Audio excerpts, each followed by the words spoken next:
Hello friends, is it possible that a 57-year-old postmenopausal lady conceives by herself? Well, it is possible in today's time with IVF and everything. Let's today go through a popular TV series, I Did Not Know I Was Pregnant. And here we see the case of a 57-year-old female who got pregnant and did not realize till very late, which is till 29 weeks, that she was pregnant. We will see that what happened during her pregnancy and after the pregnancy as well. Whether it is ethical to go for IVFs and pregnancies at 57 or not, and we will talk about it in a bit. So let's start. Inhale. For more than 2 years, Susan had tried to get pregnant through IVF treatments using donor eggs. After 3 embryos were implanted in her uterus, Susan finally became pregnant, only to miscarry 4 weeks later. And I thought, why was I given this? And it was so cruelly taken away from me. I thought, do I deserve it? Right, so in the beginning itself, they say that at 57, she tried to conceive using donor eggs, which means that the egg is taken from a female who is younger and it is mixed with the sperm of the partner, or that also can be a donor, and that embryo is then put in the uterus of the lady who is using the donor egg, which is called the recipient. Now here in this case, the recipient is already postmenopausal, which would mean that her inner lining of the uterus, which needs estrogen, the hormone, that would not be being produced by the body naturally. So it is possible to make the ladies who are postmenopausal or who have had menopause early by giving them artificial estrogen from outside and creating a false environment where the endometrium or the inner lining of the uterus that grows up, and then the donor embryo can be put inside the uterus. So this is something which is very much possible, and that is what she went for, where she miscarried. So we must know that IVF is something which is not 100% guarantee, and there's a huge chance of having miscarriage in IVF conceived pregnancy, simply because unless we have done a pre-implantation genetic testing, that is, we have tested the embryos beforehand, the proportion of embryos which are produced by IVF procedure, they are more abnormal than would be produced by, by spontaneous conception. So that is why nature tries that those embryos which are not normal, they should not grow, and the body tries to miscarry it. So something like that happened in case of Susan, that she miscarried. After months of bloating, cramping and fatigue, her doctor found a mass in her abdomen and suspected the worst: ovarian cancer. Symptoms of ovarian cancer can be as simple as abdominal bloating, discomfort, fatigue. Right, so following this procedure, she was feeling abdominal distension, cramping, and other abdominal discomfort. I'm quite not sure that how her pregnancy was missed in the first time, because if she had IVF and she had miscarriage, usually following that a gynecologist will advise some blood tests, some ultrasound scan to confirm that a lady has miscarried completely. But I don't know, something is missing in the whole story. It is not a complete story.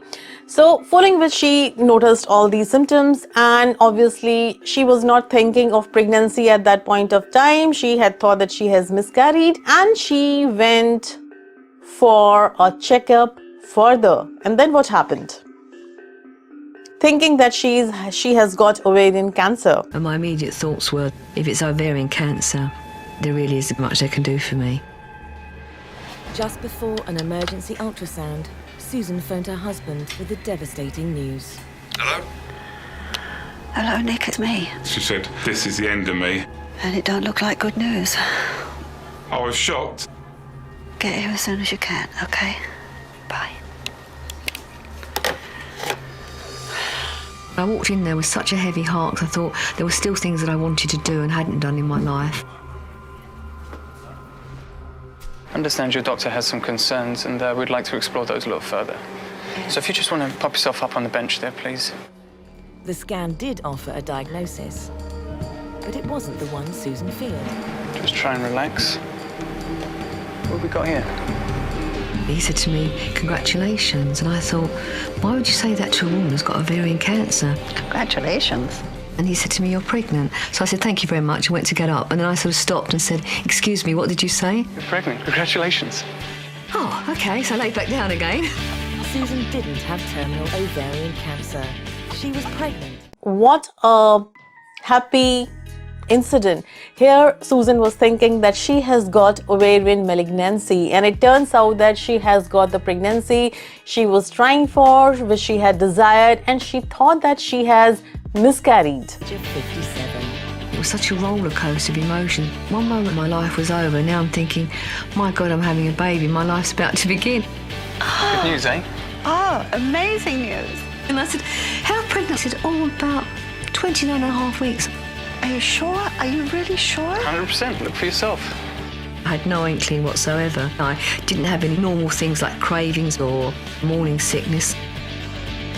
She was lucky that she reached up to 29 weeks without any of the signs symptoms, because at the age of 57 we would expect so many complications possible in a female who is trying to have pregnancy, because when a lady is pregnant, there are lots of hormonal changes which happen in the body, which make her prone toward gestational diabetes, towards raised blood pressure, and towards so many more things. And not just that, a baby who has conceived during such a late age, in her case, obviously, the baby was not from her egg, so at least that problem was not there. But ladies who conceive at a later age, they have more risk of having babies with Down syndrome and other trisomies. Not that it cannot happen in earlier age group, but then it is more common in ladies who are a bit elderly, because structurally the eggs are not as healthy as they are at a younger age. So there was a huge chance that her pregnancy could have got complicated,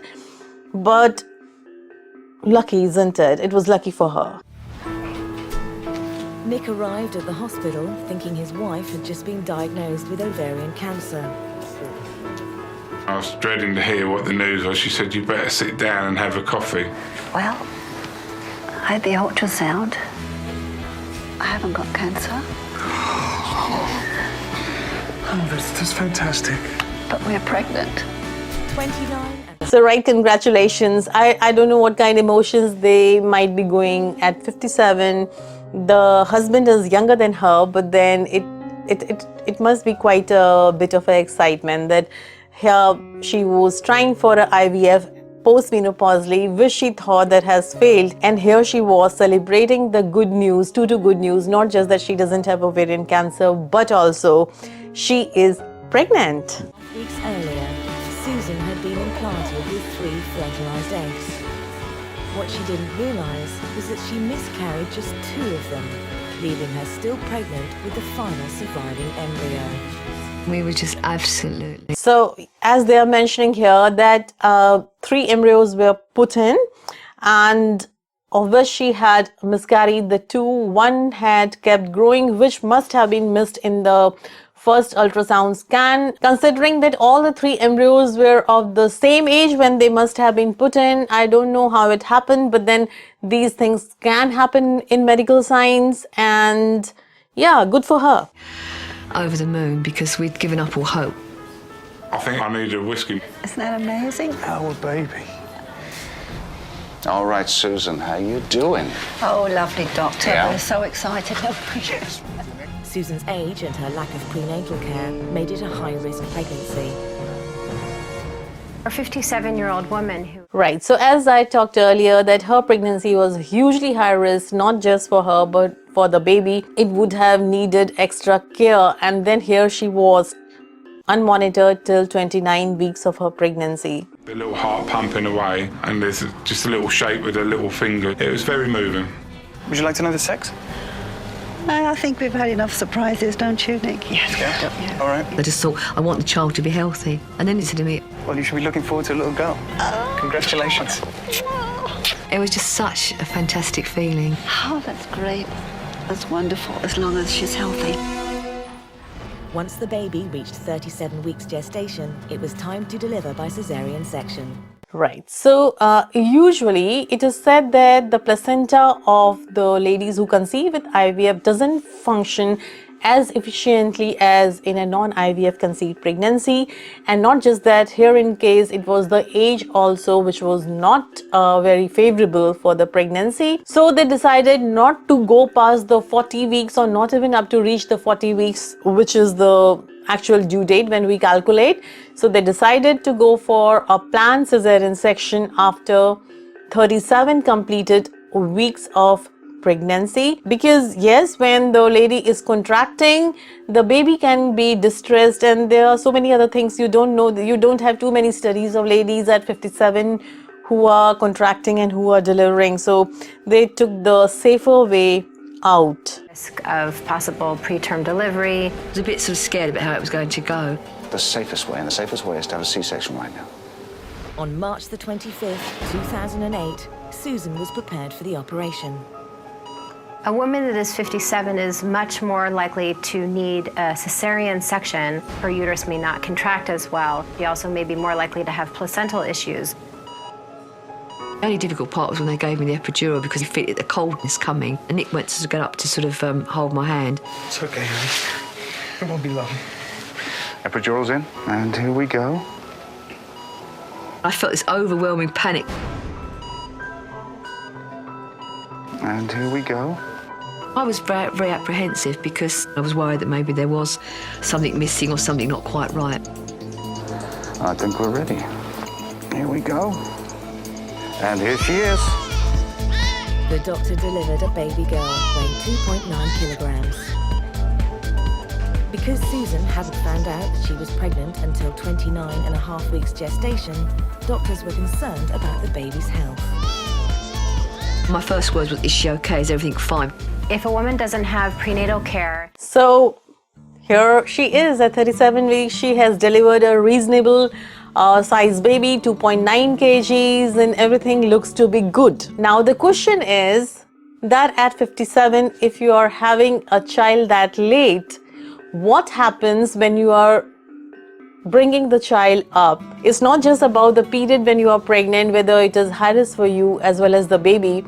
Let's see, it's not my opinion. We'll see what happened with Susan, and that is in another documentary, which is the Australian program 60 Minutes. And then she shared what happened post IVF delivery, where everything looks so hunky-dory. She and her husband both are very happy having the girl child. Several years later, this is what happened to the girl that was born that day.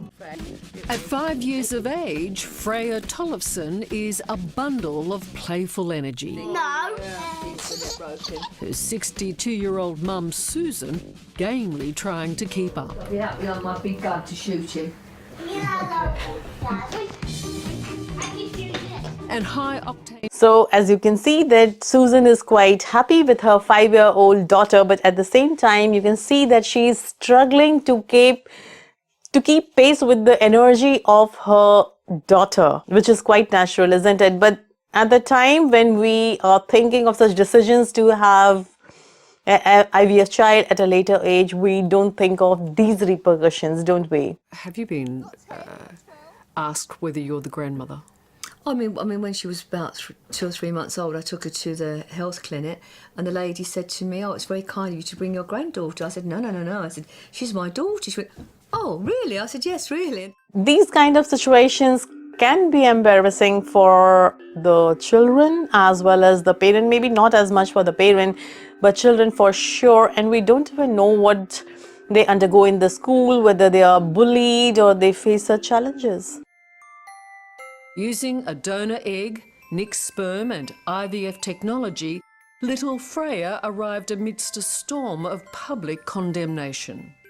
You know what the critics say, that you're selfish. Yeah. You did this for you and not the child. I never had Freya for the wrong reasons.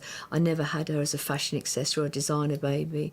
I desperately wanted a child of my own. Here we see that they are mentioning the same episode which we have just seen, that at that point she was condemned for her choice and all that. I don't think that any human being should be condemned for these choices. It is for the human being to think that what they are comfortable with. But at the same time, of course, she did not do it for Freya. Whenever a parent brings a child in this world, they bring it for themselves, for their own joy. And that is what I think, that she felt happier about having a child through IVF at a later date. My personal opinion, I would say that I would not be so harsh as to condemn any person who tries to have a child at any age. 1, 2, 3. To be honest, I'm greedy. I want to be there to the end. I want to see her married. I want to see her with grandchildren. I want to see her go to university, to do well. And I'm very aware that that possibly isn't going to happen. Because that's a fact. That is a fact, yeah. There was an awful lot of people in that state. You can't again. I mean, I do get a lump in my throat and I feel very choked about it, but I find that that's something I can't do anything about. And that's when I then go back to thinking, I wish I'd done this younger so that I could have been there longer for you.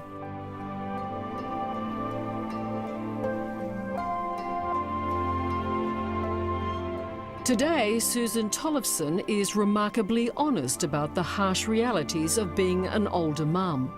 She admits life with a small child may have cost her relationship with Freya's father, Nick. You don't realise, and I think a lot of young couples go through similar patches or phases, that having a child does change your relationship dramatically. Right, OK, let me just take Freya. Freya, one picture. It was only I started to realise the implications of being an older mother was when Nick and I split up and I was suddenly a single mum at 61. That I had never envisaged, I'd never planned on that. Was it naive of you not to consider that the potential was there? I think it was naive of me, yeah. I think I should have realised that would have been a possibility, but I thought that we went through so much to have a child together, I never ever thought of us breaking up.